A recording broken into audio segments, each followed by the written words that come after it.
वक्फ दुरुस्ती विधेयकावरती संसदेची मोहर, लोकसभेच्या नंतर राज्यसभेतही मंजुरी। 12 तासांच्या चर्चेनंतर समर्थनार्थ 128 तर विरोधामध्ये 95 मतं। राष्ट्रपतींच्या स्वाक्षरीनंतर कायद्यात रूपांतर।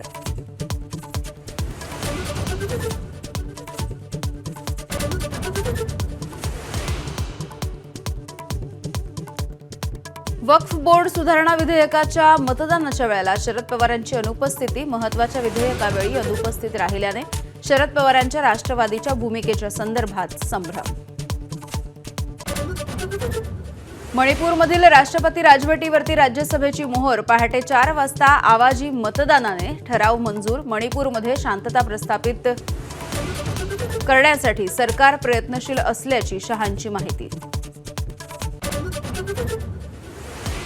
मुख्यमंत्री फडणवीसांचा 100 दिवस आराखडा बैठकांचा धडाका। संबंधित विभागांना लक्ष्यपूर्तीसाठी निर्देश।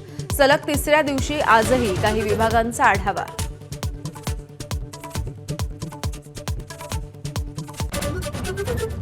काँग्रेसचे नेते विजय वडेट्टीवार आणि मंत्री आशिष शेलार यांची चंद्रपूरमध्ये भेट। वडेट्टीवारांच्या बायोडिझेल प्लांटमध्येही 15 ते 20 मिनिटं चर्चा।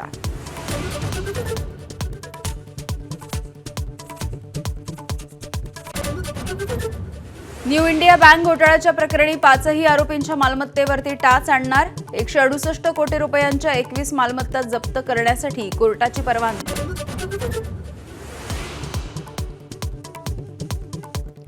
पुण्यातील दीनानाथ रुग्णालयाच्या मंजुरीमुळे गर्भवती महिलेचा मृत्यू झाल्याचा आरोप। 10 लाख रुपये न भरल्याने ऍडमिट करून न घेतल्याचा दावा। जुळ्या मुलांना जन्म देऊन आईने जीव सोडला।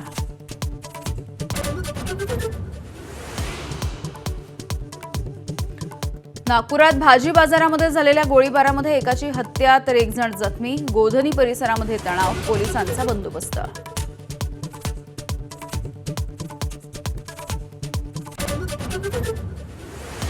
नाशिक शहराला अवकाळी पावसाचा फटका। सातपूर फीडर सबस्टेशनमध्ये बिघाड। दुरुस्तीच्या कामासाठी आज दिवसभर पाणी पुरवठा बंद। पुण्यासह रायगड, सातारा, महाबळेश्वरमध्ये अवकाळीचा तडाखा। वादळी वाऱ्यासह मुसळधार पावसामुळे अनेक ठिकाणी रस्ते पाण्याखाली तर आंबा, हळद आणि कांद्याचं मोठं नुकसान।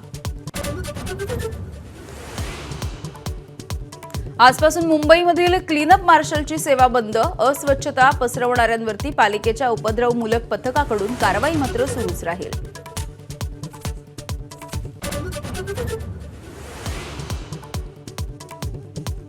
आणि हिंदी चित्रपटसृष्टीमधील ज्येष्ठ अभिनेते मनोज कुमार यांचं दीर्घ आजाराने निधन। वयाच्या 87व्या वर्षी मुंबईतल्या कोकिलाबेन रुग्णालयामध्ये घेतला अखेरचा श्वास।